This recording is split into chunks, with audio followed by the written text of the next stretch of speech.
세우신 이야기입니다.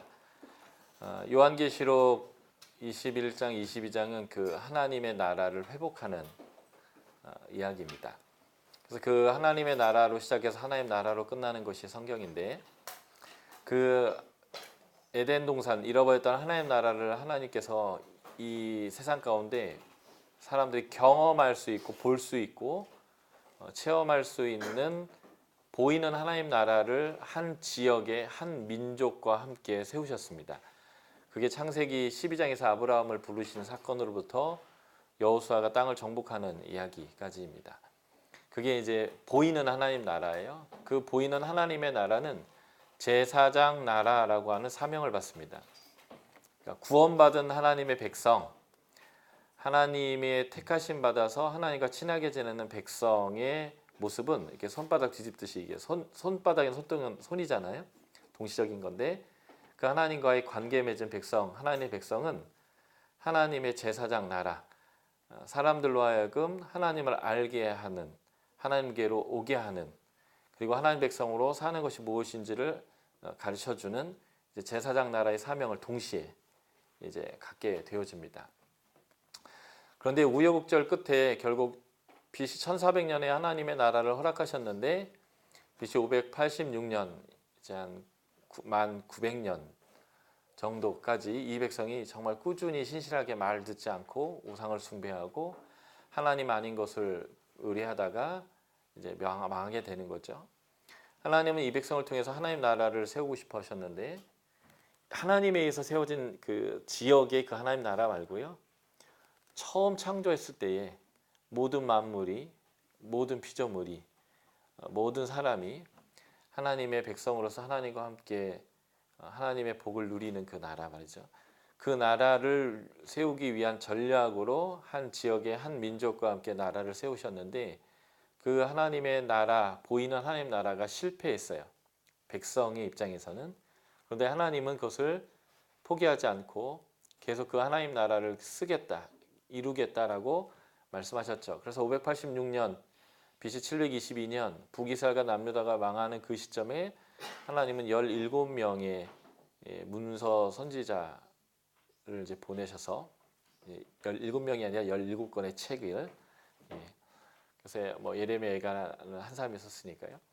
이 문서 예언자들이 쏟아져 나오면서 그들이 계속적으로 말한 게 뭐냐면, 하나님은 하나님 나라를 다시 회복하고 만드시겠다.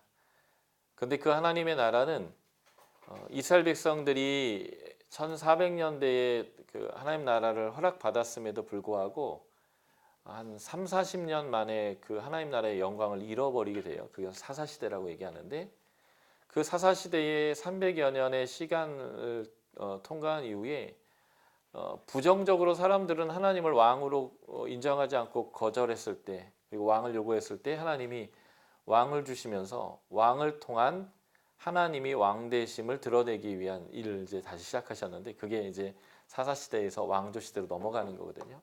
근데 그 첫 번째 왕은 실패하지만 두 번째 왕인 다윗이 그 하나님 나라를 온전히 회복하는 일을 감당하게 됩니다. 그래서 586년에 쏟아져 나왔던 예언자들이 하나님의 나라의 원형을 표현할 때 크게 두 가지로 표현해요. 광야에서 하나님이 동행하여 주시고 먹여주시고 마시게 해주시고 싸워주신 것처럼 해주시겠다라는 이 광야 40년에 하나님과 함께했던 그 모델을 가지고 설명하거나, 두 번째 설명은 다윗의 왕국, 다윗을 통한 회복, 다윗의 통치를 통한 공의로운 하나님의 나라, 이런 식으로 이제 표현을 하게 됩니다. 그 다윗의 후손으로서 오시는 이제 메시아 예수 그리스도가 이제 오셔서 그 예수 그리스도를 통해서 다윗의 왕국이 다시 출범하게 되고, 그게 하나님의 나라의 출발이 되게 되는데, 하나님은 이 다윗의 왕국의 회복에 다윗 한 사람을 쓰는 것이 아니라 다윗처럼 하나님을 의뢰하고 하나님을 사랑하고 하나님과 동행할 줄 아는 사람들을 통해서 그것을 이루고자 했습니다. 그래서 예수님은 이것을 위해서 제자 양육을 하셔서 12사도를 만드셨고, 그리고 바울을 찾아가셔서 바울을 자신의 사도로 삼으시고 하는 이러한 이제 일들을 통해서 자신의 제자, 자신을 만났던 사람들, 증인들을 통해서 하나님 나라의 역사를 쓰시는 일들을 계속해 나가고 있습니다. 이게 바로 이제 신약이에요. 그래서 이 신약은 예수 그리스도 그 다윗의 왕국의 회복의 출발을 예수님이 선포하셨고, 그를 따르는 제자들과 그가 불러서 보낸 사람들, 보냈다라는 게 사도란 뜻인데, 이 보냄받은 사람들을 통해서 그 하나님의 나라가 회복되어져 나아가다가 예수의 재림으로 창세기 때 만들어졌던 그 하나님의 나라가 회복되는 새하늘과 새 땅으로 역사를 마치게 됩니다. 그래서 지금 우리가 어디쯤 가고 있느냐를 좀 제가 설명드리는데, 이 하나님 나라의 마침표, 첫 창조의 회복의 마침표의 끄트머리로 우리가 와서 지금 달려가고 있고, 그 하나님의 역사를 쓰고 있었던 베드로와 12 사도들과 바울과 바나바와 같은 하나님의 부름받은 사역자들의 그 사도적 전통 위에 저희가 지금 계속 이 사역을 하고 있는 것이고, 그래서 우리는 그 종말로 향해서 나아가고 있다는 것이죠. 그런 의미에서 우리는 예수 그리스도의 부름에 충성되이 자신의 능력이 아니라 주의 능력으로, 나의 강함이 아니라 나의 약함을 통해서 하나님의 강함이 드러나게 했던 이 바울의 사역과 그 사역의 열매 있던 교회들이 일어나고 있는 문제들, 그 문제들도 바울이 어떻게 해결해 주려고 했고, 거기 안에 어떻게 하나님의 나라의 원리와 원칙들과 하나님의 교회의 특징과 하나님의 사역자들의 삶이 무엇인지를 보여주는 이 바울적인 메시지를 살펴보는 것은 이 하나님의 나라의 마침표에 참여하는 우리의 입장에서 굉장히 중요하다는 것이고요. 그래서 우리의 믿음의 본이 되었던 바울의 모습들을 지금 살펴보고 있고, 그 이후에는 바울이 세운 교회에 일어났던 수많은 문제들이 있어요. 그것이 지금 우리의 교회들에 일어날 수 있는 문제들인데, 그 문제들을 우리가 어떻게 해결해 나아갈 수 있는가라고 하는 하나님의 계시적인 말씀들을 우리가 살펴보는 것은 이 마지막 시대를 살아가는 우리에게 굉장히 중요한 가르침이 되겠다라는 것이고요. 결국 사도 바울도 하나님 나라에 대해서 말했다는 거예요. 사도행전은 누가가 기록했지만 어쨌든 바울에게 배웠던 사람에 의해서 기록된 서신이기 때문에 그 바울의 가르침을 기록한 것이다라고 볼 수 있고요. 하나님 나라에 대해서 사도행전도 결국 말하고 있습니다. 사도행전 1장에 예수님이 마지막 이제 승천하시는 얘기가 나오는데요. 이 승천하실 때 예수님은 제자들과 40일 동안 함께 계시면서 하나님 나라의 일에 대해서 가르쳤습니다. 그런데 제자들은 예수님이 승천하는 그 순간 질문을 이렇게 하죠. 이스라엘 나라가 회복될 때가 이때입니까?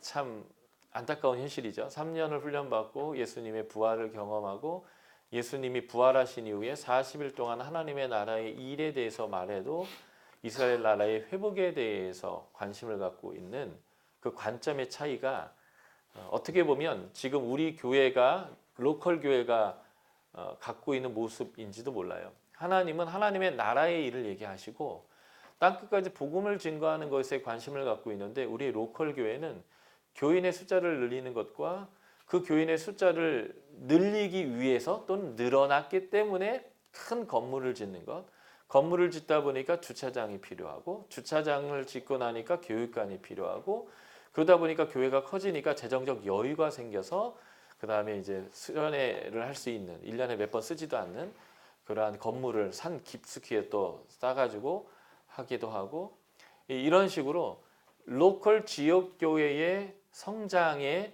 포커스를 맞추는데, 그게 과연 하나님 나라의 일인가라고 하는 부분에 대해서는 굉장히 우리가 많이 생각을 해볼 필요가 있다는 것입니다. 하나님이 원하시는 것에 돈을 써야 되는데 우리가 편한 것에 돈을 써요. 우리가 원하는 것, 우리가 바라는 것에 돈을 쓴다는 거죠. 그래서 저는 개인적으로 교회를 지어도 이렇게 창고형으로 지었으면 좋겠는데, 싸게 지었으면 좋겠는데 꼭 대리석으로 두르고 안에 이런 스피커 시스템, 본당은 기본 3억에서 5억짜리 이렇게 때려 넣고, 좀만 교회가 크면 10억도 때려 넣고 스피커 사느냐고요? 그 돈이었으면 선교지에 엄청난 사역들을 감당할 수 있음에도 불구하고 우리는 우리가 듣기 좋은 소리, 그런 우리가 좋아하는 어떤 수준 있는 음악의 예배, 이런 것들에 대해 관심이 많기 때문에 과연 하나님이 거기에 얼마나 기뻐하실까라고 하는 데 있어서 저는 굉장히 회의적이거든요. 왜냐하면 천군 천사의 찬양만큼 우리가 하겠습니까? 그죠? 그만큼 하모니를 이루겠으며 아무리 좋은 스피커로서 좋은 악기로 연주한다고 해서 천상의 그 하나님의 천사들이 하는 노래보다 낫겠어요? 수준 낮은 거죠. 수준 떨어지는 소리를 주님이 그래도 우리의 마음 때문에 들어주고 계시는 건데 그 수준 좀 더 높여보려고 많은 돈을 거기다 쓰는 것보다는 저는 하나님이 기뻐하는 어떠한 곳에 사람에게 배고파하는 사람에게 아파하는 사람에게 그리고 주의 복음을 몰라서 어둠에 있는 사람들에게 그 재정을 쓰는 것이 훨씬 더 귀하다고 생각해요. 스피커 없자라는 얘기가 아니라 굳이 고가일 필요가 없겠다라고 하는 것이죠. 건물도 마찬가지고요. 그리고 이제 제가 이 바울 서신 얘기하면서 계속 강조할 것이지만 이제는 신약 시대의 성전은 건물이 아니거든요. 그런데 자꾸 이제 건물을 성전이라고 부르고 예배당 건축을 성전 건축이라고 미화하고 왜냐하면 헌금이 나오려면 이렇게 덧칠을 해야 돼요. 종교적으로 덧칠을 해야 많은 헌금이 나오거든요. 목사님들이 평소에 설교하실 때는 다 그렇게 얘기해요. 공동체가 성전이다. 사람이 성전이다 얘기하지만 예배당을 지을 때만큼은 단어가 바뀌어요.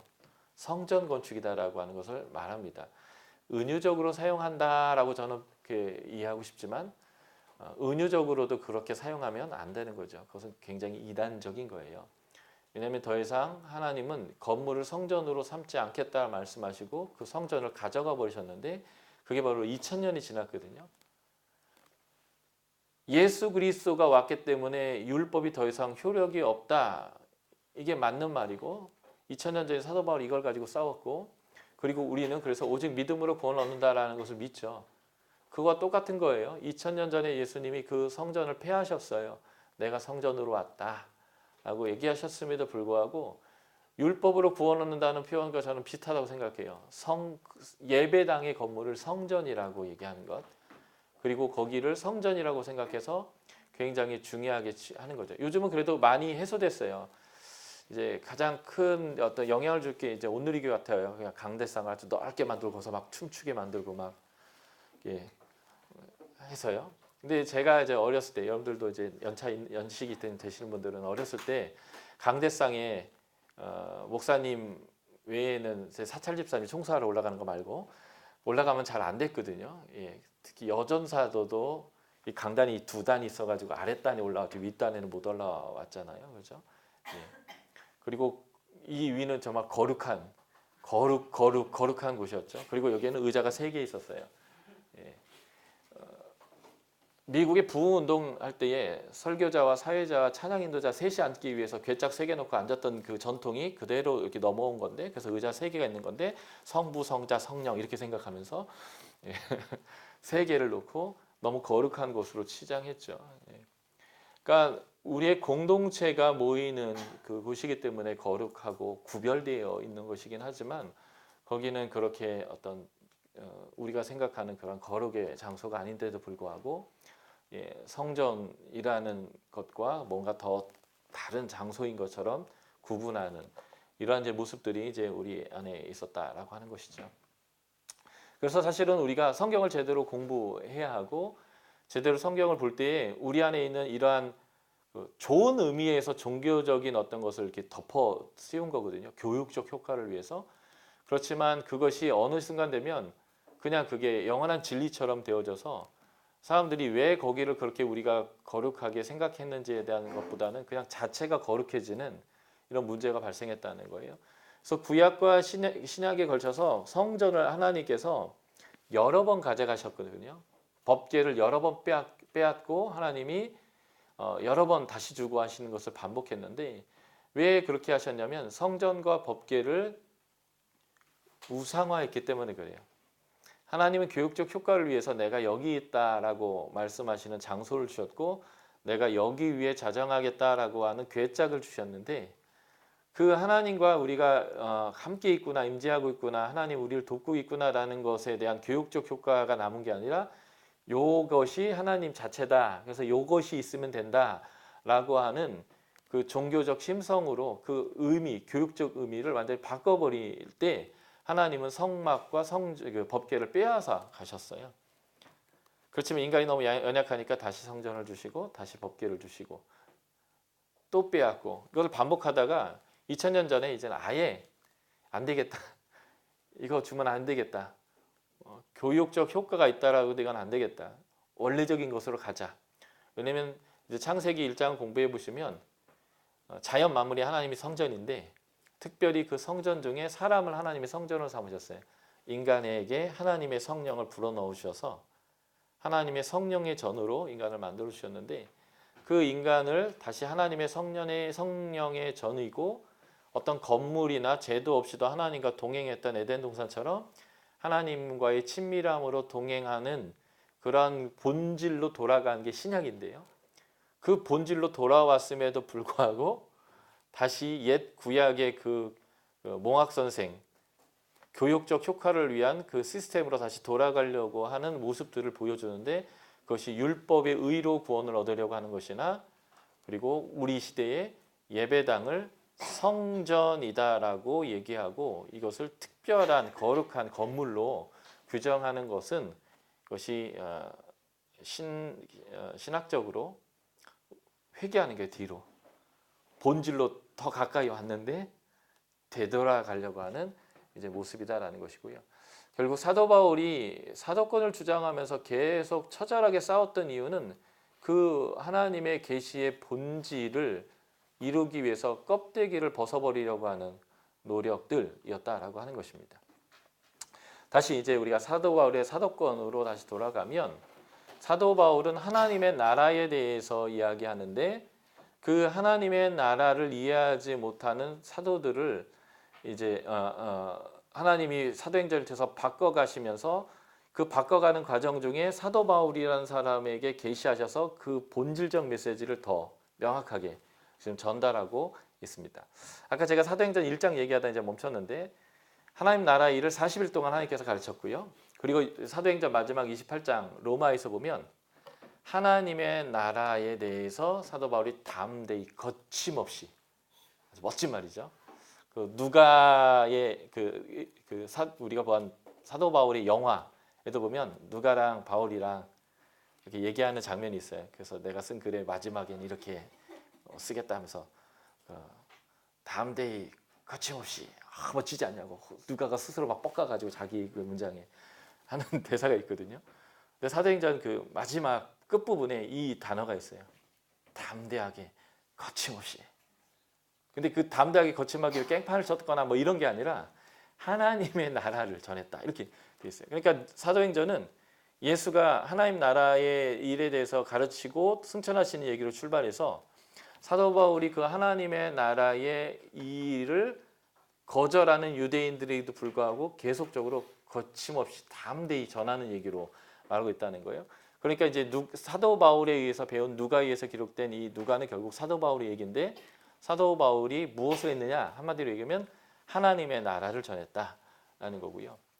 사도들조차도 그 하나님의 나라에 대한 관점이 굉장히 부족해서 이스라엘 나라의 회복에 대해서 질문하기도 시작했고 그리고 성령이 임했음에도 불구하고 예루살렘의 벽을 넘어가지 못하고 유대인들에게만 복음을 전했고 박해를 통해서 밀어냈지만 베드로조차도 이방인에게 고넬료에게 가서 유대인이 이방인에게 가는 것이 불법이다 있다고 소리를 좀 하시기도 하고 그리고 그렇게 갔음에도 불구하고 제가 이제 탁월함을 그렇게 말씀드렸죠. 내 뜻은 아닌데 나는 아니라고 생각하는데 가라고 하면 일단은 갈 수 있는 것 갔는데 하나님이 일하시는 것을 보면서 아, 내 뜻하고 하나님 뜻하고 상당히 다르구나. 그렇다면 하나님 뜻이 내 뜻이 되어야겠구나. 베드로가 여기까지 간 거거든요. 여기까지 가가지고 예루살렘 공동체에 돌아갔더니 막 사람들이 힐난을 하는 거예요. 왜 이따위 짓 하고 다니냐 너. 이러면 안 되지 않냐. 불법이지 않냐. 그럴 때 이 베드로가 하나님 하신 일을 했더니 교회 공동체가 주님이 그렇다면 그런 거다라고 이 성령의 공동체가 또 생각을 바꾸더라라는 거예요. 어쨌든 분명한 것은 예루살렘 공동체도 베드로처럼 이걸 불법화 생각했다는 거예요. 성령이 임해갖고요. 3,000명, 5,000명 부흥이 일어나고 있고 안진뱅이가 일어나고 있고 교회 안에 날마다 구제가 일어나고 있고 막 하나님 나라가 이루어지는 것 같은데도 불구하고 하나님의 관점하고 교회의 관점이 굉장히 차이가 나더라라고 이제 사도행전이 계속 얘기해주고 있는 거예요. 그런데 중요한 것은 성령께서 지치지 아니하시고 하나님이 포기하지 아니하시고 그 하나님 나라가 무엇인지 교회 공동체에 끊임없이 가르치면서 하나님에 의해서 밀고 나가고 있다는 거죠. 스데반의 박해를 통해서라도 야고보의 순교를 통해서라도 계속 이것을 밀고 나아가시면서 하나님 나라를 이루어 가시는 하나님의 일을 보는 것인데, 이 하나님의 열심이 어디에 또 이르렀는가? 괴팍하기도 하고 강력하기도 한 바울이라고 하는 사람을 방향을 확 뒤집어서 그가 하나님의 나라가 무엇인지를 알게 하고 그 하나님의 나라를 선포하게 했다는 거예요. 거침없이 담대하게. 그래서 회심한 그 즉시로 그가 복음을 전하여서 다메섹에서 박해를 받기 시작하고, 예루살렘에 방문해서도 그가 유대인들의 그 헬라파 유대인들의 회당에 가서 그 복음을 전파함으로 인해서 그가 박해를 당하는 것이죠. 이 정도 박해를 당하고 있으면 내가 뭔가 잘못된 것인가 아닌가라는 마음으로 좀 주눅도 좀 들어야 되고, 그리고 이제 좀 적당히 타협해야겠다 이렇게 좀 해야 되는 게 보통 인지상정인데, 사도 바울은 하나님의 분명한 계시로 그것을 뚫고 들어가는 힘이 있었다는 거예요. 그래서 그는 이제 전도 여행을 하는 내내 계속 박해를 받고 돌에 맞고 쫓겨다니고, 그리고 유대인들의 그 위협들을 계속 당하지만 한 번도 멈춤하지 않고 그 일들을 계속 이제 뚫고 나아가는 하나님의 나라의 일들을 감당했다라는 것입니다. 그 반대를 받았던 중요한 이유가 있는데, 그것이 이 사도권 변증과 깊은 연관이 있다라는 것입니다. 13개의 서신 중에 9개의 서신에서 사도권 변증을 강력히 주장하고 있습니다. 주장하지 않고 있는 서신은 4가지예요. 데살로니가 전후서, 빌립보서, 빌레몬서. 일단은 빌레몬서는 사도 바울이 빌레몬에게 아쉬운 소리를 해야 되기 때문에 이제 사도라는 것을 강력히 이제 강조하기보다는 이제 부탁하는 형태의 편지이기 때문에, 사도, 내가 나이도 많고 권할 수 있지만 내가 해야 될 이 선행이, 이 용서가, 이 화해의 역사가 자의로 되어야지 억지로 되지 않았으면 좋겠다라고 이제 하면서 부탁하기 때문에 사도권을 사용하지 않습니다. 그리고 데살로니가 전후서와 빌립보서는 유일하게 이제 사도 바울이 그 교회에게 두 교회를 똑같이 표현했어요. 너는 나의 멸관이고 나의 영광이고 나의 기쁨이다. 엄청 잘하는 교회들이죠. 그래서 이 교회들을 향해서 사도 바울이 굉장히 호의적이고 기쁨이 있었어요. 그러니까 사도 바울의 사도권에 대한 문제가 없었단 말이죠, 사실은. 그래서 이 4개의 편지를 빼고는 나머지는 어느 정도 사도 바울이 자기의 사도권의 문제들을 다루고 있습니다. 그래서 이 사도 바울의 사도권 문제를 살펴보는 것은 사도행전과 그리고 사도 바울의 13개의 서신을 이해하는 데서 아주 중요한 문제다라는 거고요. 자, 사도행전의 저자는 누가입니다. 사도행전 16장 10절을 한번 우리가 찾아봐 주시겠어요? 사도행전 16장 10절에 보면 우리라고 하는 단어가 등장하면서 지금 이 편지를 쓰고 있는, 사도행전을 쓰고 있는 저자가 바울과 함께하고 있다라고 하는 표현을 여기서부터 시작합니다.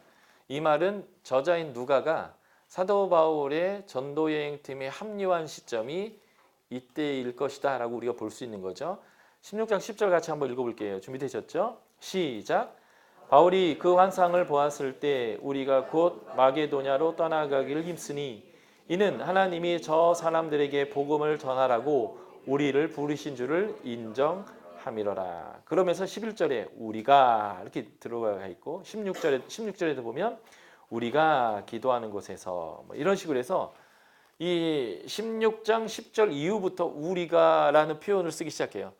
저자가 속해 있는 지금 공동체 전도팀을 우리가라고 표현하기 시작하는 거죠. 그러니까 이 누가는 2차 전도여행 에서부터 사도 바울과 복음 사역을 함께 했던 사람입니다. 아마 이 아시아 지역을 사도 바울이 이렇게 복음 전도하고 싶어서 헤매고 있었는데 하나님이 계속 막으셨거든요. 그래서 드로아에서 유럽으로 넘어가게 되는 그 시점, 이 시점부터 우리가 이렇게 나오니까요. 이 시점이 누가가 사도 바울의 전도여행팀에 합류된 시점인 것 같습니다. 디모데후서 4장 11절을 보면 사도 바울의 유언적 편지인데요. 요 이후로 이제 차명을 당해서 이제 죽게 되시는 것 같아요.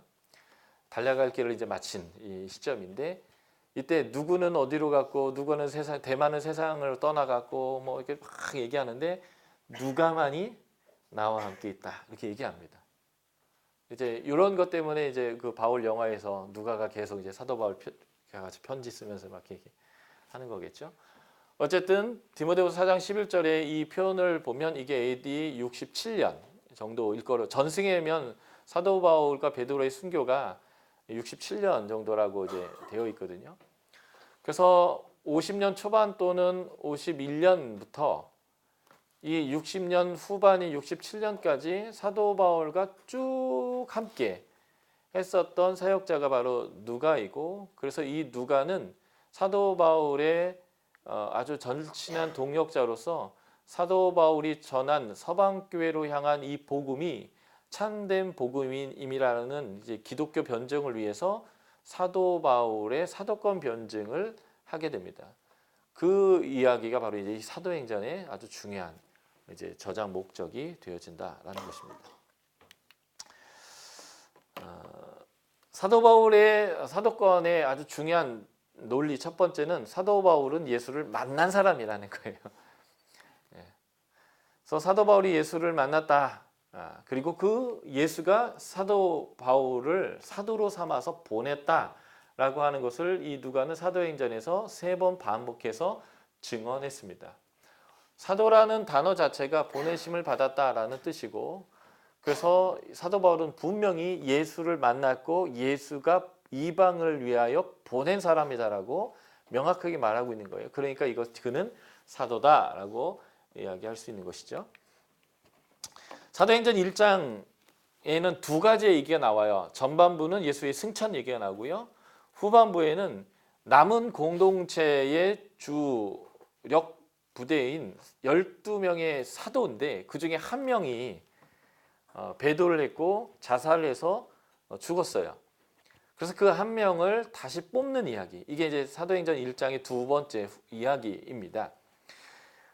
이 두 번째 이야기에서 사도란 어떤 사람인가, 사도는 어떤 직분인가, 사도는 어떤 일을 해야 되는가, 이런 것들이 나와요. 예. 그래서 여기를 잘 보면 사도적 직분, 위치, 포지션이 있다라는 것과 이 사도적 직분이 뭐냐면 구제하는 일이에요. 공개하는 일, 봉사. 그런데 이보다 더 중요한 사도적 얘기가 나오는데 그것이 뭐냐면 증인입니다. 그래서 사도행전은 사도라는 단어를 다른 말로 대체한다면, 굳이 대체한다면 증인을 하고 대체할 수 있어요. 사도, 증인. 사도는 보냄을 받았는데 왜 보냄을 받았냐면 뭐 편지 그냥 주러 갔다든지 뭐 심부름 간 게 아니고 내가 만난 예수 그리스도가 누구이며 그가 전한 복음이 무엇이고 그가 가져오신 하나님 나라가 무엇인지를 증언하는 사람이에요. 그러니까 증인은 봐야 합니다. 안 봤는데 봤다고 하면 거짓 증인이에요. 안 봤는데도 봤다고 하는 것도 거짓 증인입니다. 그래서 사도행전에서 말하는 사도는 증인이에요. 그래서 사도의 조건이 이렇게 등장합니다. 세례 요한의 세례로부터 우리 가운데 올려가신 날까지, 예수님 승천까지 주 예수께서 우리 가운데 출입할 때에 항상 우리와 함께 다니던 사람, 이렇게 되어 있습니다. 그러니까 예수님이 세례로부터 공생애를 시작했는데 승천으로서 공생애를 마쳤거든요. 이것을 본 사람, 이렇게 표현하고 있다는 거예요. 그러니까 이것을 다른 말로 얘기하면 증인, 보았던 사람, 그래서 그 본 것을 증언할 수 있는 사람, 이게 바로 12사도 안에 들어갈 수 있는 조건이 된다는 거예요. 그리고 이것을 유학적으로 이렇게 표현합니다. 우리와 더불어 예수께서 부활하심을 증언할 사람. 그러니까 사도적 메시지의 정말 중요한 게 뭐냐면 예수의 부활이라고 하는 거죠. 그런데 예수의 세례로부터 승천까지를 본 사람이라고 하는 것들은 정확히 말하면 문자적인 의미가 아니라 의미적인 의미로 해석하는 것이 옳다라고 하는 것입니다. 왜 이것을 문자적으로 해석하지 말아야 되냐면 예수님의 세례 받으심을 직접 받던 사람은 12제자 중에 한 사람밖에 없습니다. 요한복음에 의하면 세례 요한의 제자였던 안드레만이 이것을 봤습니다. 그 안드레가 세례 요한이 예수가 메시아인 줄 몰랐는데 나에게 여기를 보내서 메시아의 앞길을 예배하라 하신 하나님이 내가 세례를 줄 때 어떤 사람 위에 성령이 임하시면 그분이 그분인 줄 알라 이렇게 얘기했고, 그래서 예수님에게 세례를 부었을 때 성령이 임하시는 걸 보면서 이분이 하나님이 보내신 메시아인 줄 알았어요. 그래서 제자들에게 예수님이 세례 이후에 나타나셨을 때 세상 죄를 지고 가는 하나님의 어린 양이다 이렇게 표현했습니다. 예수님을 어린 양으로 표현한 것은 신약에서는 오직 요한복음밖에 없어요. 요한복음과 요한계시록 다 요한이 쓴 거죠. 그래서 예수님에 대해서 세례 요한이 성령이 오시는 걸 보고 경험한 다음에 예수에 대해서 증언했을 때 안드레를 포함한 또 하나의 제자가 예수님에게 쫄래쫄래 갔어요. 왜 왔어? 와봐라 하고 예수와 함께 그 시간을 보낸 다음에 이 사람이 자기의 형제 베드로에게 가서 내가 메시아를 만났다 이렇게 얘기했습니다. 그리고 베드로를 예수에게 모시고 왔고 예수님이 베드로를 이제 넌 게바 시몬이 아니라 이제는 시몬이 아니라 베드로라 해라. 이제 그 베드로라는 말이 이제 아람어로는 게바인데 예수님 분명히 게바라고 얘기했을 거예요. 아람어를 썼으니까. 근데 이제 헬라어 성경을 썼기 때문에 베드로라라고 얘기했다. 네가 반석이 될 것이다. 이렇게 얘기했다는 거예요. 그러니까 베드로조차도 예수님의 세례를 보지 못한 사람이에요. 그 위에 뭐 세관에 다니면서 마태 부른 거 뭐 당연히 모를 테고 다 모르는 거예요, 사실은. 그러니까 이것을 문자적으로 적용한다면 예수의 세례로부터 승천까지 본 사람이라는 것을 문자적으로 적용하면 사도의 조건에 들 사람은 안드레밖에 없습니다. 그러니까 지금 이 문구는 문자적인 게 아니라 증언할 수 있는 사람, 본 사람이라는 의미의 문구로 해석하는 것이 가장 적절하다라고 하는 것이죠. 그런 의미에서 사도 바울은 사도행전 9장에서 예수님이 직접 찾아와 가지고요. 사도 바울을 거꾸로 틀이고 그를 다시 일으켜서 내가 너를 이방인을 위한 나의 그릇으로 삼겠다. 내가 너에게 네 삶이 얼마나 고통스러울지, 얼마나 많은 고난을 당해야 될지를 내가 너에게 알려주려고 한다라고 했던 이 만남의 사건은 그가 사도로 부름받은 사건이다라고 이 사도행전 1장에 12 제자 중에 한 명이 없어졌을 때 다시 뽑는 이 사건의 문구는 증명해 준다라는 것을 우리가 볼 수 있습니다. 두 번째, 우리와 더불어 예수께서 부활하신 것을 증언할 사람이라고 해서 사도는 부활을 증언하는 사람입니다. 그런 의미에서 보면 사도행전에 나오는 사도 바울의 가르침들은 일관되게 예수 그리스도의 부활에 대해서 말하고 있다라는 거예요. 이 말은 사도 바울은 바로 이 사도의 조건에 맞는 사람이다라는 것을 누가는 사도행전을 통해서 말해주고 있죠. 1차 전도행 BCD 안디옥에서 그가 설교할 때 하나님이 죽은 자 가운데서 그를 살리셨다라고 그의 부활에 대해 증언하고 있습니다. 2차 전도행 데살로니가에서도 죽은 자 가운데서 다시 살아나야 할 것을 증언하였다. 2차 전도행의 아테네에서도 그를 죽은 자 가운데서 살렸다. 예수의 부활을 증언했다가 여기서 조롱을 당했죠. 네. 왜냐하면 이 사람들은 이 부활을 이해할 수 없었기 때문에 그래요. 왜냐하면 구원이라는 것은 이 육체의 감옥에 있는 영혼이 이 감옥에서 벗어나서 저 하늘로 상승하는 거예요. 원래 성경의 구원의 개념은 하나님의 나라가 우리에게 임하는 거예요. 하나님의 안 계셨었던 상태를 창세기 1장 2절은 혼돈과 공허와 흑암이라고 표현하거든요. 거기에 하나님이 영이 임하셨어요. 그리고 하나님이 말씀하시기 시작하셨죠. 내가 원하는 것들을 통치하신 거예요. 그래서 모든 것이 질서가 잡히고 형태가 잡히고 안식의 상태가 됐어요. 이게 하나님 나라가 온 거예요. 하나님이 오셔서 하나님이 다스리니까 하나님 나라가 온 것입니다. 그래서 하나님의 나라가 임하는 게 구원인데, 그래서 내가 하나님의 통치를 받고 하나님이 다스림을 받는 것. 근데 그분의 통치가 공의로워서 정말 행복한 나라가 되는 거죠.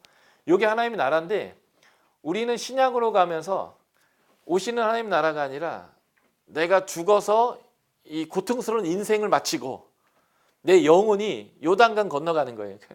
저기 하늘로 가는 거예요. 그 구원으로 구원 개념이 바뀌어버렸어요. 히브리적 사고에서 헬라적 사고로 이게 바뀌면서 사도 바울이 이런 것 때문에 계속 싸우는 거예요. 이 히브리적 사고의 구약의 성경이 우리 성경으로 번역될 때도 한국적 심성으로 한국적 문화로 이렇게 바뀌는 것들이 있거든요. 그런 데면서 이제 신학의 오해가 생기기 시작하는 건데, 하나님의 나라를 오해하는 거죠. 그러니까 이 사람들은 이렇게 육체로부터 영혼이 벗어나가지고 이게 이제 자유케 되어갖고 구원을 얻는 건데, 그 육체로 다시 영혼이 다시 들어와야 된다는 게 말이 미치겠는 거예요. 부활, 그걸 왜? 왜 그 감옥에 날 다시 집어넣는 거야? 이제 뭐 이런 거죠. 그러니까 이제 이 사람들은 사도 바울이 부활을 증언할 때 조롱했어요. 지금 뭔 소리 하는 거냐? 말이 되는 소리냐 저게? 무슨 구원이 그따위냐? 벗어났는데 이제 자유케 됐는데 왜 다시 들어가냐? 왜 다시 그 육체의 감옥에 갇히냐? 뭐 이런 거죠. 어쨌든 계속 부활을 전했어요. 예루살렘에서도 죽은 자의 소망 곧 부활로 말미암아 내가 심판을 받는다. 내가 부활 전한 것 때문에 내가 이렇게 고난 당하고 있다는 거죠.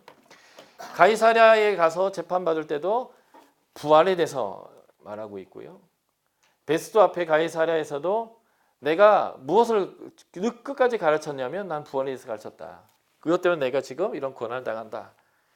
아그리빠 앞에서도 죽은 자 가운데서 먼저 다시 살아나신 예수에 대해서 전했습니다. 그러니까 사도 바울이 메시지가 사도 바울이 사도다라는 것을 증명하고 있는 거예요. 근데 이제 이것을 잘 이해하려면 여러분들이 사도행전 1장을 잘 해석해내야 되는 거죠.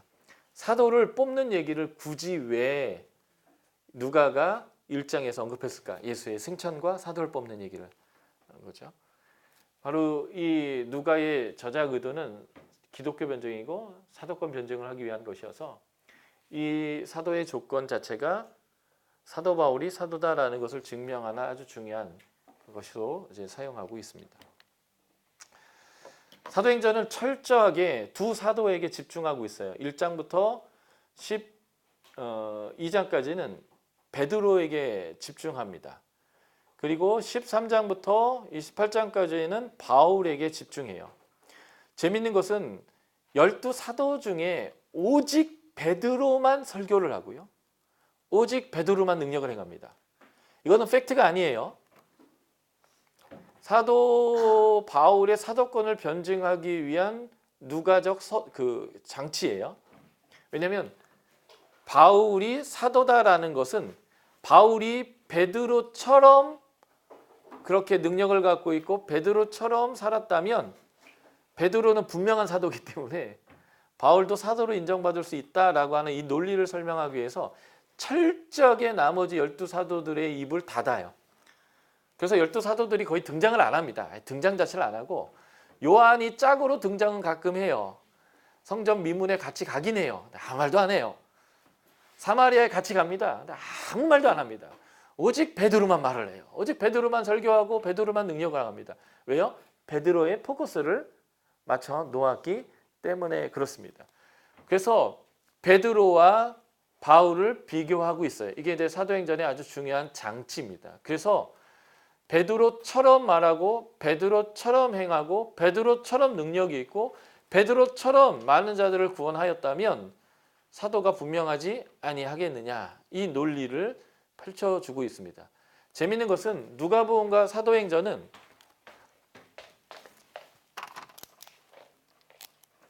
이런 구조로 되어 있거든요.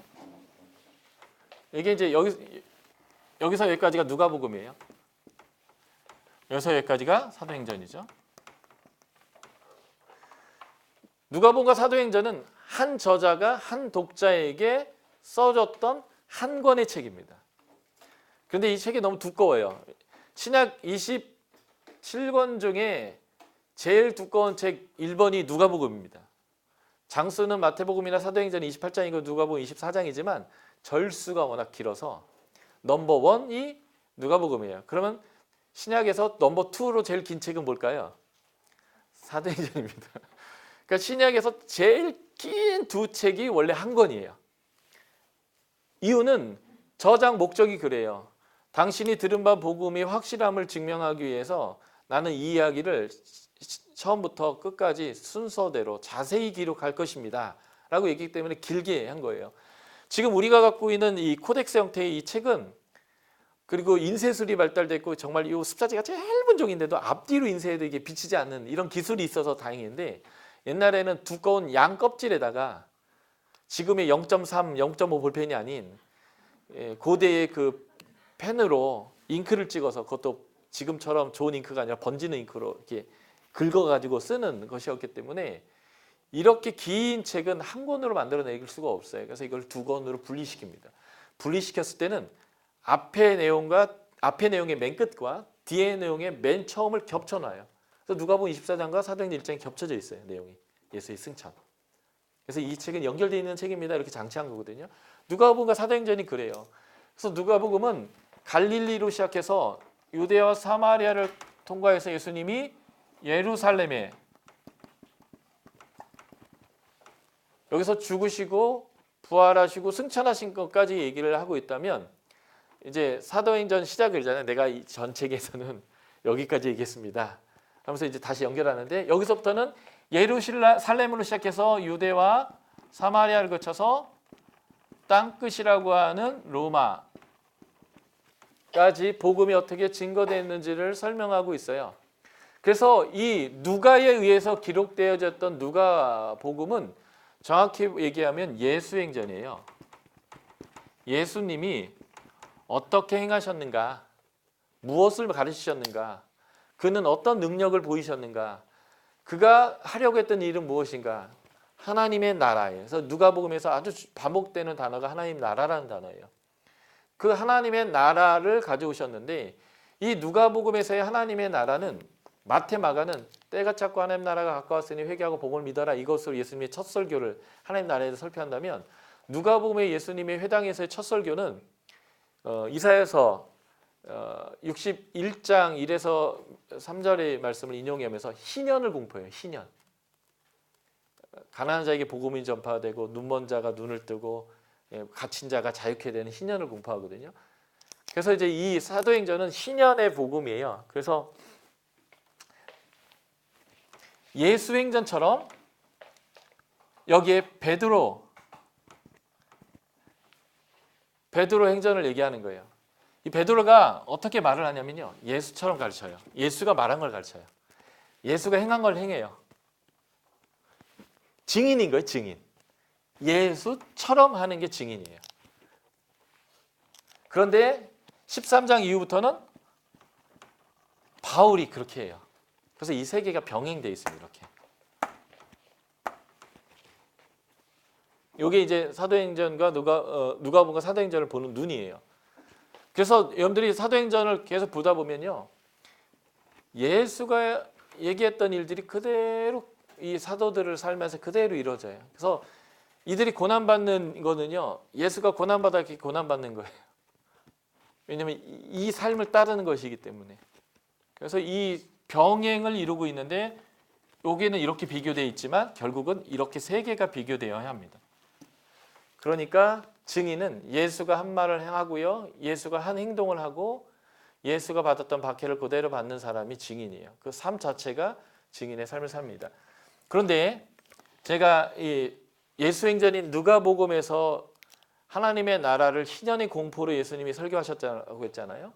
그래서 바울이 이 하나님 나라를 공포하러 나가 다닐 때에 제일 먼저 뭐를 경험했냐면 희년을 경험했어요. 무슨 말이냐면 다메섹 도상에서 눈을 멀어버렸어요. 그런데 그 먼 눈이 치유되는 사건이 이 사도 바울이 사도로 부름받는 사건이에요. 눈먼 자가 눈을 뜨는 거 이게 희년의 공포의 아주 중요한 내용이거든요. 그래서 이 바울이 자기가 눈을 멀어요. 그래서 눈을 멀었다가 자식이 눈이 띄어지면서 하나님의 희년을 경험했어요. 그리고 그가 다니는 곳마다 이렇게 희년을 공포하는 거예요. 병든 자를 일으키는 거예요. 눈먼 자를 눈을 띄우는 거예요. 그리고 사단에 매여 있던 사람들을 자유케 하는 이 희년의 공포를 하는 사역을 이 바울이 하고 있는 거죠. 그래서 이 바울의 이러한 삶은 그냥 야 세다, 능력 있다 이런 관점으로만 보는 게 아니라 예수처럼 행했던 베드로와 똑같이 행했으므로 그는 예수를 증언하고 있고 예수의 부활을 증언하고 있고 예수처럼 살고 있고 예수처럼 박해를 받고 있기 때문에 그는 사도가 분명하다. 이것이 사도행전의 가장 큰 구조입니다. 그래서 사도행전을 지리적 구조로는 예루살렘, 유대와 사마리아, 땅끝까지 이르러 성령의 능력으로 증인된 삶으로 나눌 수 있지만 인물로 나눌 때는 전반부 12장까지를 베드로 13장 이후부터 28장까지를 바울로 해서 이 메시지를 이제 구별할 수 있다는 거예요. 이거는 누가의 이 바울의 사도권 변증을 위한 의도적인 내용이라는 것이죠. 그래서 12사도 중에 베드로만 말을 시켜주는 거예요. 베드로가 누가가 다 했어요. 다 기적을 행했다고요. 다 안수를 하고 성령을 임하게 했다고요. 그러니까 이제 우리가 성경을 읽을 때 너무 표면적으로 읽고 베드로만 셌어 막 이렇게 할 필요가 없다는 거고요. 또 하나는 사도들의 행전으로 남아 있는 게 사실은 누가복음 사도행전밖에 없거든요.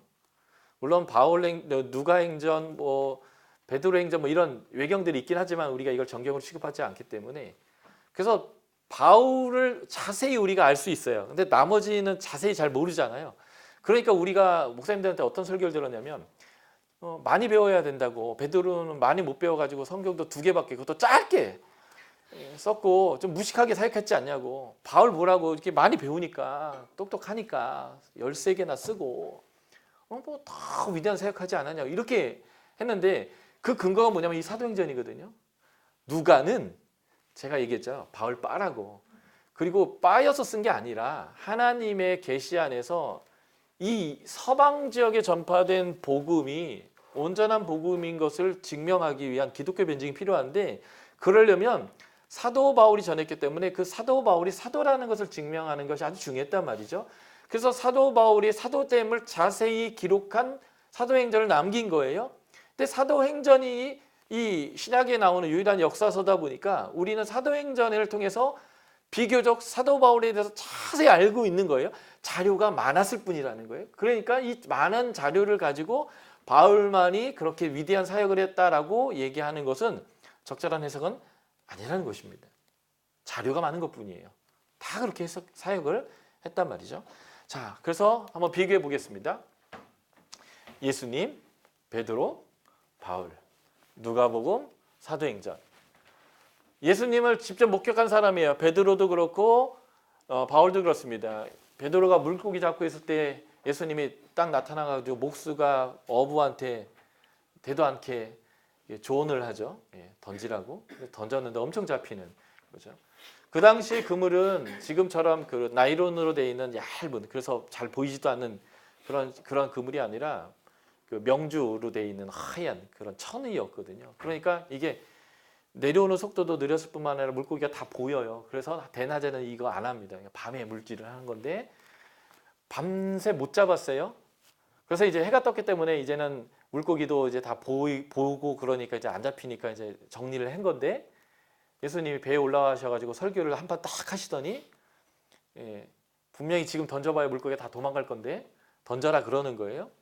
그런데 말씀에 의지하여 던졌더니 물고기가 이 어부의 경험에 의해서는 절대 안 잡혀야 되는 건데 엄청 잡히니까 이분이 굉장한 분이구나 해서 베드로가 나는 죄인입니다. 나를 떠나십시오. 그랬더니 예수님이 그때 베드로를 이제 부르시는 이제 사건인 거잖아요. 베드로를 불렀듯이 바울을 불렀어요. 사도행전에 이것을 3번이나 반복 언급하면서 만난 사람이다. 예수를 만난 사람이고 예수의 부름을 분명히 받은 사람이다라고 언급하고 있어요. 예수는 세례받을 때 하늘의 소리를 들었죠. 물론 변화산 위에서도 다시 한번 들었습니다. 죽기 전이기 때문에 한번 다시 들어야 되는 것 같아요. 그래서 성령 충만의 사건들, 사도 바울의 회심의 사건은 성령 충만함의 사건이었죠. 그가 그래서 예수를 저주했던 사람으로서 담대한 설교자로, 박해하던 자에서 담대한 설교자로 바뀌었습니다. 예수님이 놀라운 이적을 행하셨죠. 예수님의 옷에 손만 대도 12년 혈루증을 앓았던 여인의 혈루가 끊어지는 역사가 일어났는데 베드로의 그림자만 덮어도 그런 역사가 일어났어요. 바울은 손수건이나 앞치마만 갖다가 이렇게 대도 이렇게 경자가 고쳐지는 놀라운 그 기적과 이적을 행했습니다. 하나님의 사자가 와서 옥문을 열어줬죠. 베드로도 예루살렘에서 이런 일들을 경험했습니다. 이제 베드로는 근데 이제 졸고 있다가 옆구리를 채였어요. 그리고 나왔는데 이게 비몽사몽간에 이렇게 했다면 바울은 주님이 하실 일을 기대하고 찬양하고 기도하다가 옥문이 열렸는데도 안 나가고 이렇게 버티고 있다가 전도하는 약간 누가가 베드로보다는 바울이 한 급 위다 뭐 이런 뉘앙스를 좀 표현하는 듯한 이제 안수할 때 성령이 임한 거, 사마리아에서 고넬료 가족에서, 여기는 이제 안수가 아니라 설교만 했어도 이제 성령이 임했다면 3차 전도 에베소에서 그가 복음을 전할 때 에베소에 와서 첫 질문이 그죠. 너희가 믿을 때 성령을 받았느냐? 있음도 들어보지 못했다. 그럼 뭘 아는데? 요한의 세례를 안다. 그러니까 이제 사도 바울이 그래서 뭔가 설교를 하고 안수하며 12사람쯤 성령 세례를 받았어요. 방언을 했거든요. 아마 설교의 내용은 이것이었을 겁니다. 야, 요한의 세례를 아는데 성령 세례를 모르냐? 이런 거예요. 왜냐하면 우리가 복음서에서 요한이 전했던 메시지가 이거예요. 나는 물로 세례를 주지만 내 뒤에 오시는 분은 물과 성령으로, 불과 성령으로 세례를 주실 것이다. 그래서 나는 그의 신발의 끈도 내가 만질 수 없을 정도로 그분이 나보다 뛰어나다. 요한의 메시지가 뭔지 아냐? 예수가 성령으로 세례를 주신다는 거다. 근데 요한을 아는데 성령 세례를 모르니 이게 아마 사도 바울이 전했던 메시지의 아마 골자이지 않겠느냐라는 것이죠. 어쨌든 그래서 안수할 때 성령이 임했습니다. 이게 요거와 연관시켜야 되는데 빌립 집사님, 이제 봉사자인데 이제 우리 그냥 그것을 집사라고 이제 번역을 하는 거죠. 요 분이 스데반과 함께 설교도 했고요, 기적도 일으키기도 했고요, 능력을 행했는데 이게 사도분들하고 약간 차이가 있는 게 이 성령이 임하진 않았다는 거예요. 근데 사도들이 와서 탁 했더니 성령이 임하는, 꼭 사도만이 성령을 임하게 하는 것은 아닌데 이때 이렇게 이런 모양을 보였는데 사도 바울이 딱 했을 때 성령이 임했다라는 것은 사도급이다라고 증명할 만한 분명한 이야기거리는 된다라는 것이죠. 표적을 통해서 많은 사람들이 믿었고요, 죽은 자도 살렸습니다. 요바에서 베드로는 도르가를 살렸다면 사도행전 20장에서는 드로아에서는 유두구를 살렸죠. 우리가 여기에서 설교는 짧게 해야 된다 뭐 이런 교훈들을 가끔 얘기하긴 하지만 말이죠. 밤 늦게까지 설교하다 사람 하나 죽였는데 책임이 있어 살리셨죠. 어쨌든 예수와 함께 베드로, 바울이 계속 병행되고 있어요. 환상을 통해서 지시를 받죠. 요바 피장의 집에서 환상을 보고 고넬료의 집에 가게 되는 사건처럼 사도 바울은 굉장히 많은 환상을 통해서 그 방향을 하나님에 의해서 계속 지시받습니다. 그래서 그가 로마로까지도 가게 되는데 그 모든 그의 여정들이 성령에 의해서 지시하심을 받고 있다는 거예요. 그런데 재밌는 것은 그 지시받은 그 곳들이 자기가 꼭 가고 싶은 그런 곳은 아닙니다. 난 아시아에서 하고 싶은데 유럽 보내고, 나는 풀려나고 싶은데 너는 풀려나지 말고 감옥이 잡혀있는 상태에서 이 로마에도 가라 막 이런 식이어서, 그렇지만 그는 내 능력이나 내 방법이나 내 방향이 아니라 하나님의 능력이고 하나님의 방향이고 하나님의 방법으로 일했다는 거예요. 그래서 이것이 내 것이 아니다라고 하는 것들을 이제 우리가 볼 수 있어요. 그리고 내가 경배의 대상이 아님을 분명하게 증거했습니다. 능력 좀 있으면 그래도 좀 이렇게 고개 빳빳해지고 경배 좀 받으려고 하잖아요. 이제 고넬료가 베드로에게 했을 때, 난 너와 똑같은 사람이다라고 얘기하고, 루스드레에서 안전뱅이를 취했더니 제우스와 헤르메스가 왔다고 난리를 치니까 옷을 찢으면서 난 똑같은 사람이야. 그런데 너희가 경배해야 될 진정한 분은 어떤 분이냐라고 이제 하나님을 여기서 이제 증거하는 내용들이 나오죠. 복음을 방해한 자를 저주합니다. 사마리아에서 시몬이 돈 주고 살려고 성령을 살려고 할 때에 저주했고, 예수의 아들이 바울에게 복음을 전하는 것을 막았을 때 이제 저주를 품었는데, 그때 마치 바울이 박해자였을 때의 눈이 먼 것처럼 그 바이에스가 눈이 이제 멀어지는 이런 사건들은 아주 중요한 사건이죠. 이것을 뭘 의미하냐면 이 두 박수들이 전부 다 능력이 있어요. 힘이 있습니다. 파워풀해요. 영적인 거죠. 그런데 예수의 영을 가지고 있는 사람하고는 잽이 안 된다 이거예요. 그냥 한마디만 하면 그냥 저주받을 수밖에 없는. 원래 그 영적 세계를 경험한 사람은 영의 질서를 압니다. 저희 옆집에 무당 할머니 사셨는데 저희 어머니가 전도를 해가지고 지금 예수 믿으시거든요. 그러니까 무당들 중에 학습문 말고 신내린 무당들은 영적 세계를 알아요. 그래서 진짜 신내린 무당들이 작두 타다가 자기 발 비면 예수쟁이 꺼져라 막 이렇게 한다든지 이런 표현들을 쓰는 것은 거짓말이 아니거든요. 영적의 질서를 알아요. 그러니까 시몬이나 이런 사람들은요, 지가 능력을 행했고 막 그래서 사람들을 두렵게 했고 휘어잡다가 자기보다 한 끗발 더 센 신을 받아온 이 빌립을 만나니까 거기다 탁 고개를 숙이잖아요. 알아서 숙여요. 왜냐면 아는 거예요. 그런데 그 부분보다 한 급 더 높은 영적인 그 베드로와 이게 오니까 고개를 팍 숙이는 것을 보게 되거든요. 그러니까 사도행전에서 뭘 얘기하고 있냐면 하나님의 영을 가진 사람들의 권세가 세상의 그 어떠한 사단의 영을 가진 사람과는 비교가 되지 않는 그런 것이죠. 예를 들면 이제 우리는 장군신 모시고 있는 분들이고요. 세상의 그런 무당들은 이제 동자신 뭐 이런 거 모시는 거거든요.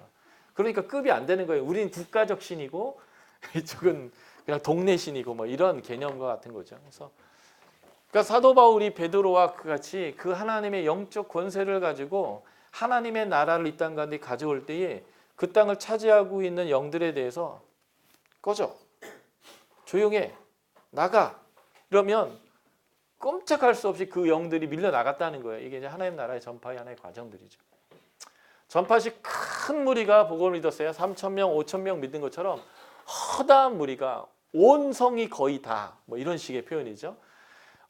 이 19장 에베소에 보면 약간 뻥이 섞인 것 같은 믿을 수 없는 온 아시아가 다 들었다. 유대인이든 헬라인이든 뭐 이런 식의 표현들로 그가 3,000명, 5,000명보다 훨씬 나은 이제 이런 사도적 모습을 보였다는 거죠.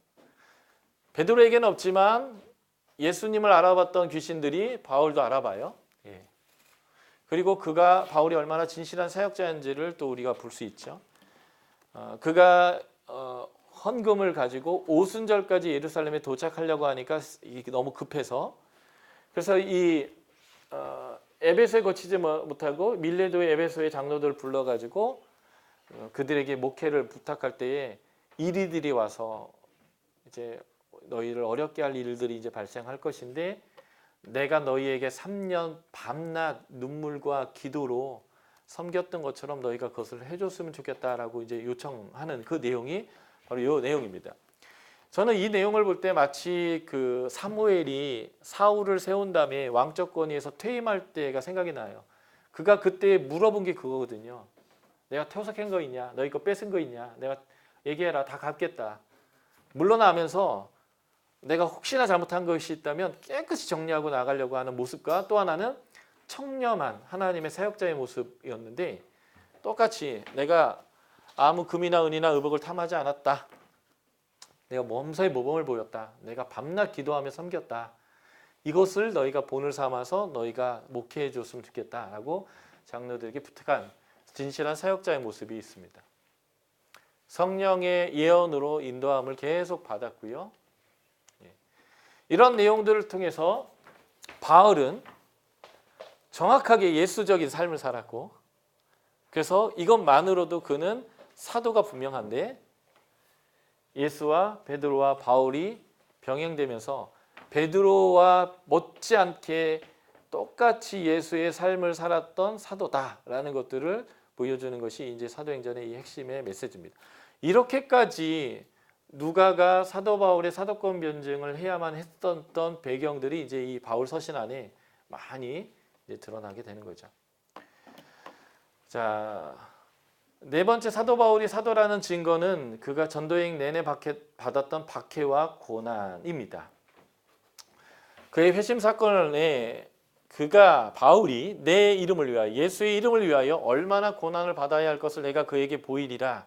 이게 바로 그가 예수의 이름을 이방과 임금들과 이스라엘 자손에게 전할 때에 이루어질 일이다 라고 했는데 사도행전에 나와 있는 그의 모든 전도행의 삶 전체는 그가 사도적이었다라고 하는 것을 보여주고 있습니다.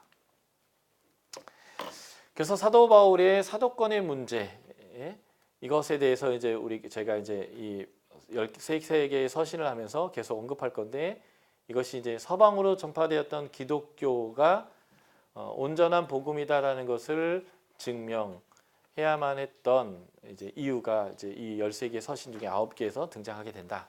그 얘기를 그 본문에서 계속 제가 말씀드리도록 하겠습니다.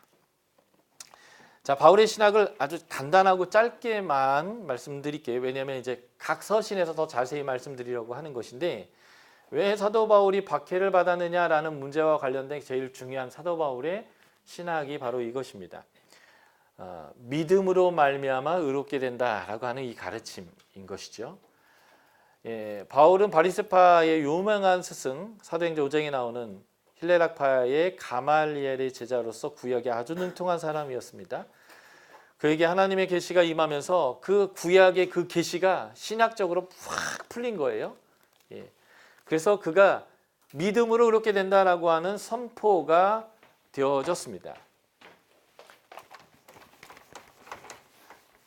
이걸 잘 이해하려면 우리가 처음 세워졌던 하나님의 나라인 모세 오경을 좀 보는 것이 도움이 됩니다. 태초에 하나님이 창조를 하셨는데 이게 하나님의 나라라고 했죠. 이 하나님의 나라를 잃어버린 게 타락이라면 다시 하나님의 나라를 회복한 거, 이게 바로 창세기 12장에 아브라함을 부르셔서 약속하셔서 그 약속을 이루시는 과정이고 여호수아 24장까지예요. 그래서 이 하나님의 나라를 하나님이 하셨을 때 아브라함과 이삭과 야곱에게 약속하셨어요. 언약을 하셨죠. 이게 하나님의 구속사의 본론을 시작하는 부분인데, 이 약속을 하나님이 성취하셨어요. 그래서 이스라엘 백성에게 성취하는 내용이 크게 세 가지라고 볼 수 있는데, 아브라함에게 이 세 가지를 약속하셨죠. 큰 민족, 그리고 땅, 가나안 땅을 주기로 약속하셨어요. 그리고 너를 통해서 모든 민족이 복을 받게 되는 복의 출처가 될 것이다. 복의 근원이 될 것이다 라고 하는 내용이었습니다. 이게 제사장 나라의 삶인 거예요. 그래서 이 민족 때문에 하나님을 알게 되고, 이 민족 때문에 하나님의 백성 되게 되고, 이 민족 때문에 하나님의 나라를 차지하게 되는 거, 이게 복을 받는 건데, 그 복을 주는 출처로서의 삶. 그래서 이것을 언약을 맺을 때는 제사장 나라가 될 것이다. 출애굽기 19장이죠. 그래서 하나님이 큰 민족을 출애굽기에서 큰 민족의 성취를 이루어 주셨어요.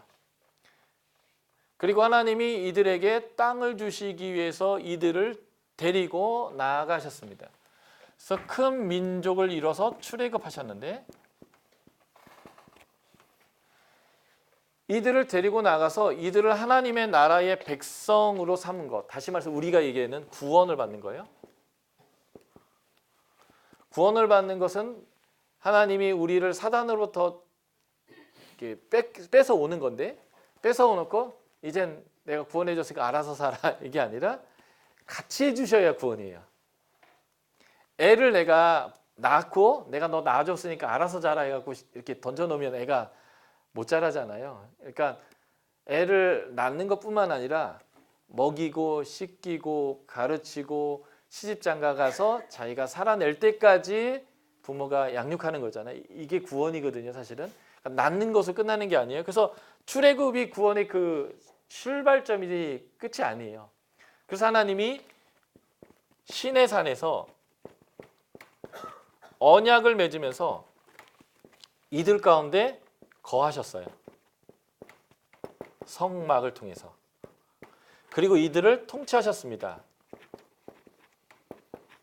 하나님의 공의로운 법도를 가지고요. 여기까지 가고 여기에다가 여호수아의 땅까지 주어지면 이제 구원이 완성되는 거예요. 이 하나님과 함께하는 땅에서 하나님의 다스림을 받아서 하나님의 복을 누리는 거죠. 여기서 출발을 하는 거예요. 그래서 이 백성을 구원시킵니다. 출발해서 데리고 나와요. 그리고 홍해 해변에다 갖다 딱 놓습니다. 그리고 하나님이 짓궂으셔서 도망갈 수 없는 막다른 홍해에다가 딱 갖다 놓고 바로가 벌써 낭망을 하고 포기를 했는데 바로의 마음을 막 일으켜요. 싸워야지 싸워야지 일어나 일어나 일어나. 군대 일으켜. 그래가지고 데리고 쳐들어오게 합니다. 그러니 적은 쳐들어오지 도망갈 뒷길은 없지. 이스라엘 백성들이 할 수 있는 게 뭘까요? 원래 해야 하는 건 기도인데 불평을 했어요. 근데 하나님이 기대했던 것이 뭐냐면 불평을 기대했다고 저는 확신합니다. 왠지 아세요? 하나님이 너희는 가만히 있어서 내가 하나님 됨을 봐라. 내가 뭘 하는지 좀 봐라. 가만히 있어서 봐라. 이렇게 얘기해요. 그러니까 뭘 기대한 게 아니라 요 상황을 기대한 거예요. 얘들이 불평해가지고. 불평이란 뭐냐면 더 이상 내가 뭔가 할 수 있는 게 없어요. 이제는 할 수 있는 건 불평밖에 없는 그런 상황. 그 막다른 골목에 하나님이 일부러 이렇게 갖다 놓고 막다른 골목의 상황, 막장이 되도록 하나님께서 모든 상황을 다 만드셔서 불평을 막 하게 하는 거예요. 그러니까 하나님의 뜻대로 다 됐을 때 하나님이 이렇게 얘기하는 거죠. 가만히 있어봐. 내가 누구인지 보여줄 테니까. 어? 내가 가만히 있어서 봐. 그래가지고 하나님이 역사를 이루기 시작합니다. 홍해를 가르고 백성을 건너게 하고 적군을 물에다 수장시켜 버려요. 봤지. 그리고 하나님이 이제 끝난 게 아니라 광야로 데리고 들어갑니다. 왜 광야로 데리고 들어갈까요? 광야는 먹을 것도 없고 물도 없고 그늘도 없고 아무것도 없는데요. 그냥 데리고 들어가는 거예요. 이유는 불평하라고. 불평해야 하는 거예요. 그 광야는 불평하는 자리예요. 그래서 그 가서 불평하는 거예요. 먹을 거 없으면 불평하고 마실 거 없으면 불평하고. 왜냐하면 방법이 없으니까. 광야 가서 내가 땅을 판다고 물이 나오겠어요? 내가 거기서 뭘 씨를 뿌린다고 뭐가 열매를 맺을 수 있겠어요? 아무것도 없거든요. 그러니까 제일 좋은 거는 그때부터 신실한 믿음이 있어갖고 주님이면 만족하고 주님이면 됩니다. 주님 먹을 거 주실 거죠? 어서 주세요. 마실 거 주실 거죠? 어서 주세요. 이러면 되는데 하나님을 모르는 백성, 이제 하나님 백성으로 삼아갖고 데려가는 과정에서는 일단은 네가 내가 누구인지를 경험해야 되니까 먹을 거 많고 돈 주고 살 수 있고 아니면 힘으로 뺏을 수 있는데 그런 대로 먹을 게 있는데 물이 있는 대로 가는 게 아니라 아예 내가 아무것도 할 수 없는 대로 그냥 데려가는 거예요. 하나님이 일부러 데려가서 내가 누구인지 계속 증명하는 거예요. 그러니까 불평하니까 물이 쓴데 거기다 막대기 집어넣어가지고 같지도 않은 방법이잖아요, 그죠? 막 뭔가 이렇게 주술사처럼 해가지고 이렇게 했으면 뭔가 더 신비로울 텐데 막대기 던져라 뭐 이런 식이고. 그리고 막 먹을 거 없다 그러면 매일 만나를 내려주고 메추라기 내려주시고 메추라기를 2규빗 90cm를 싸주셨거든요. 90cm. 강수량 90cm면요 홍수 나거든요 거의. 메추라기를 그 넓은 광에다 90cm 쌓아 오셨거든요 하나님이. 좀 과하게 표현하신 거죠. 내가 이 정도라고. 먹을 거 매일 주시고 메추라기 쏟아내 주시고 반석에서 물을 내주시고 그리고 내 백성 싸가지 없이 겁도 없이 내 백성 건드리는 아말렉 족속을 모세가 손들고 중보만 해도 이기도록 하나님께서 해주시고 이렇게 자기를 계속 증명하시는 거예요. 그 증명을 다 마치시고 이 시내산으로 도착해서 하나님께서 묻는 거죠. 내가 이 정도인데 내 백성 할래?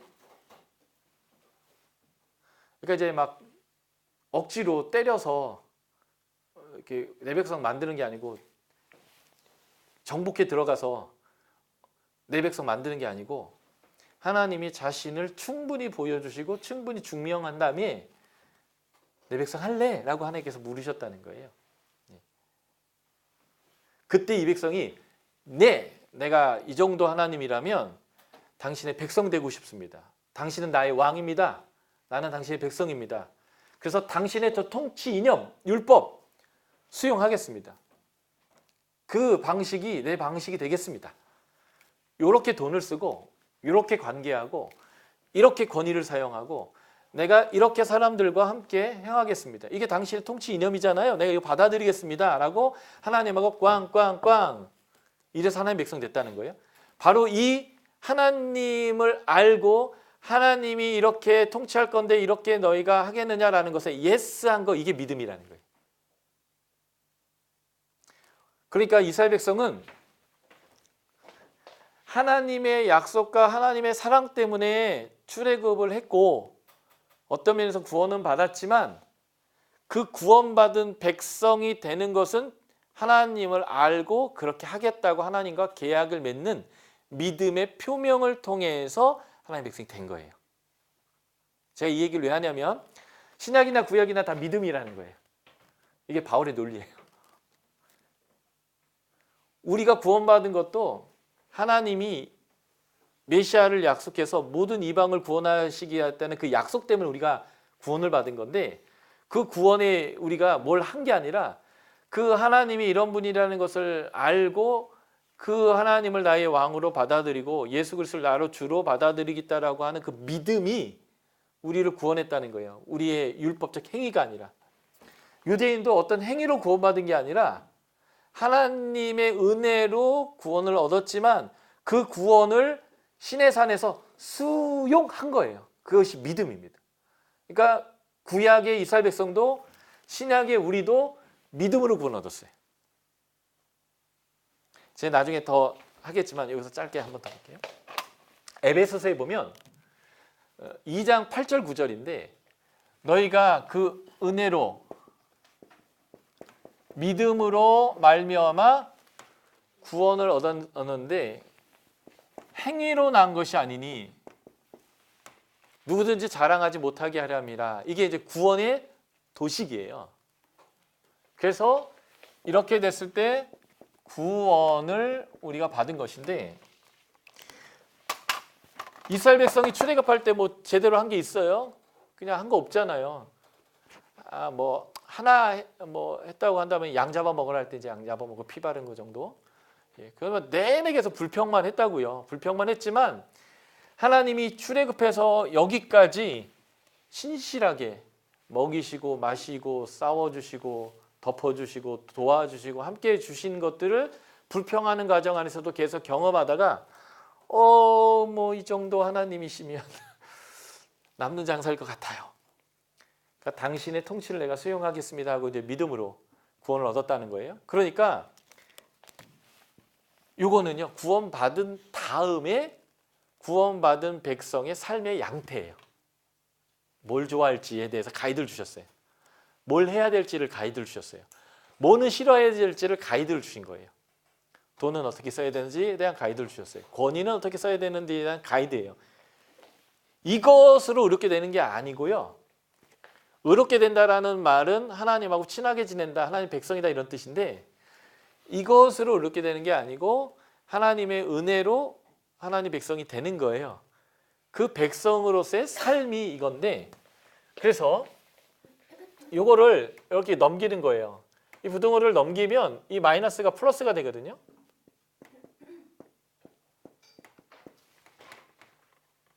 초등학교 나왔기 때문에 다 아시죠? 예. 그래서 내가 하나님의 약속인 은혜에다가 내가 당신을 주로 받아들이겠습니다.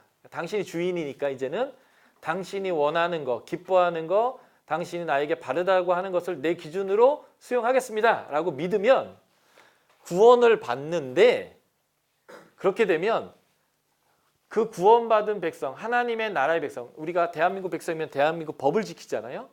그것처럼 그 백성이 지켜야 될 법이 있다는 거예요. 우리가 대한민국의 법을 지키는 이유는 그렇게 하면 행복하기 때문에 그래요. 운전할 때 차선을 바꾸고 싶으면 내가 바꿀 차선 쪽에 깜빡이를 딱 켜고 뒷차에게 신호를 넣어줘요. 그리고 내가 좀 더 앞으로 가서 쑥 들어오면 뒷차가 스트레스를 안 받아요. 들어오나 보다 하고요. 좀 성격이 그러신 분들은 내 앞에 누가 들어오는 게 싫으면 들어오지 말라고 빵빵하거나 깜빡깜빡하거나 쭉 속도를 더 내겠죠. 그러면 이 사람은 들어오기를 원치 않는구나 하면 내가 그 사람 뒤로 들어가면 돼요.